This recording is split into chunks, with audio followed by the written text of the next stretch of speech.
Mob. You set a goal, you worked for it, thought about it, told yourself it mattered.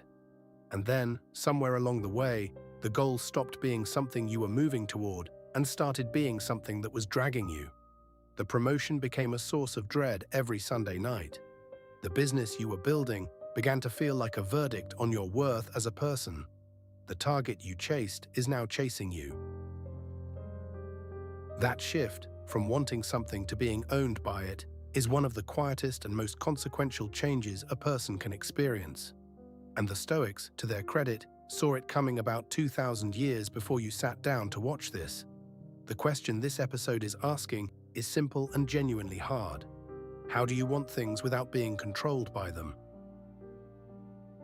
Not how do you stop wanting things, not how do you pretend outcomes don't matter, but how do you pursue something with full effort and still remain, underneath all of it, free?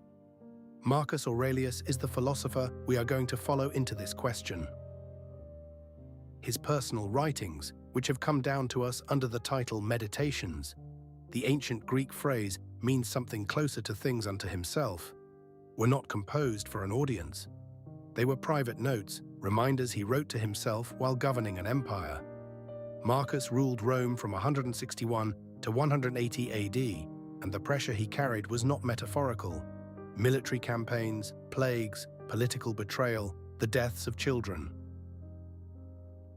A man with that much external power and that much external turbulence chose repeatedly to turn his attention inward and ask, what is actually mine to govern here? That question is the hinge on which Stoic ambition turns. The core teaching of Stoicism, documented through centuries of philosophical practice, beginning in Athens around 300 BCE, is sometimes called the Dichotomy of Control. The Stoics were careful and systematic thinkers. Their philosophy was deliberately divided into logic, physics, and ethics, and they made a strong claim to being utterly coherent as a system. Central to their ethics was the idea that virtue is the highest good, and that living well means living in accordance with reason. Within that framework, they drew a line between what is up to us, our judgments, our intentions, our responses, and what is not up to us, which includes outcomes, other people's opinions, and the behavior of the world. Ambition lives dangerously close to that line. When you pursue a goal, you are necessarily reaching towards something outside yourself. A job, a recognition, a finished project, a relationship. None of those outcomes are fully yours to control. The Stoics did not say you should therefore stop reaching. They said something more precise and more demanding. Direct the full intensity of your effort at what you can govern, your preparation, your choices, your character, and hold the outcome itself lightly. Not indifferently, lightly. There is a difference, and it is worth pausing on. Indifference is detachment from the goal entirely. Lightness is the ability to care deeply about your effort while not staking your identity on a result that the world has not yet returned. Now here is where it gets hard, and it is important to be honest about this rather than gloss over it. Modern life is structured to make that distinction feel nearly impossible. Performance reviews, social media metrics, follower counts, quarterly targets, these systems are designed to collapse the gap between who you are and what you produce. They are built on the assumption that the outcome is the person. And when you internalize that logic long enough, separating your sense of self from a result starts to feel not just difficult, but almost disloyal to the goal itself, as if caring less about the outcome means caring less about the work. The Stoics would say that confusion is precisely the problem. Caring intensely about your effort is different from being destabilized by the result. One is under your control, the other is not. Collapsing them does not make you more committed, it makes you more fragile. And fragility, compounded over months and years, is what turns an ambitious person into someone who is exhausted by the very things they once chose freely. So what does this look like as an actual practice? In the morning, before you begin work on anything you care about, take 60 seconds and make a 2-column distinction in your mind, or on paper, if that helps. On the left, the outcome you want. On the right, the specific actions today that are fully within your reach. The promotion is on the left.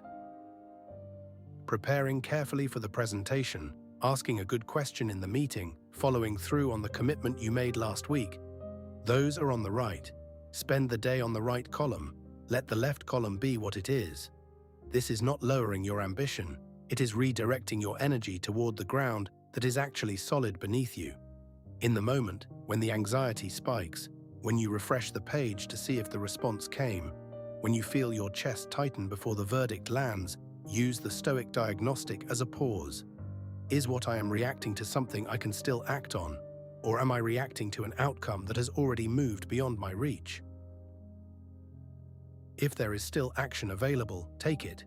If there is not, recognize that the anxiety is your judgment about the situation, not the situation itself.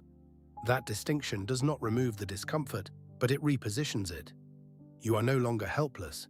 You are someone who knows where their effort belongs. In the evening, the Stoics practiced a brief review. Marcus used his personal writings as that kind of reflection. The question is not whether you got the outcome you wanted. The question is whether you acted in accordance with what you actually value. Did you do the work you said mattered to you? Did you respond to frustration with reason or with panic? Did you treat the people around you with the quality of attention they deserved? Those questions are reviewable. They are yours.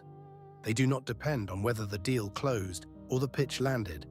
What changes with this practice over time is not that you stop caring about results, it is that the results lose their power to define you.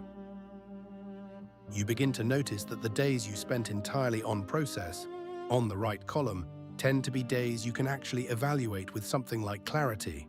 The days spent anxiously watching the outcome, waiting for the world to return a verdict on your worth, are the days that feel most out of your hands. The practice does not guarantee success. It does not promise that effort produces the result you want. What it offers is something steadier and, in the long run, more durable, a sense of agency that does not depend on winning.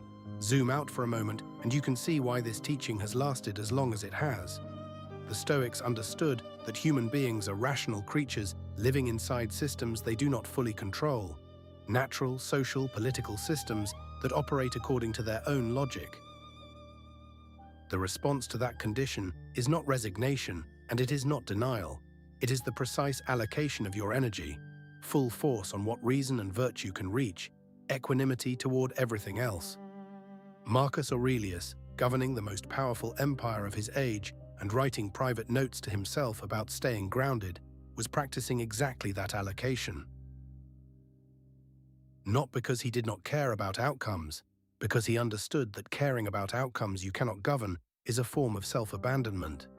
The Stoics also understood something about the long arc of a life lived with ambition. Goals will come and go. Some will be reached, many will not, and a few will turn out to matter far less than you expected once you arrive. What persists across all of it, across the wins and the losses, the recognition and the silence, is the character you built in the process of trying. That is what the Stoics meant when they placed virtue above all external goods. Not that achievement is worthless, but that it is not the thing that lasts. The struggle you felt at the beginning of this, that sense of being dragged by a goal you started by choosing, is not a sign of weakness. It is a sign of confusion about where the boundary runs. The Stoics placed the highest good inside the person, in virtue and in reasoned judgment, not in the verdict of the world. That is a radical claim, and it is worth sitting with rather than rushing past. Because if it is even partially true, then your ambition does not have to cost you your steadiness. You can want things, pursue them with everything you have, and still remain, at the center of it, yourself. The Stoics, as scholars of their philosophy have long observed, did not teach indifference to life. They taught indifference to what lies outside the reach of your will, so that nothing outside your will could own you. That is the practice. That is the line worth learning to draw. Stoicism. Master your judgments. Practice what is yours to control.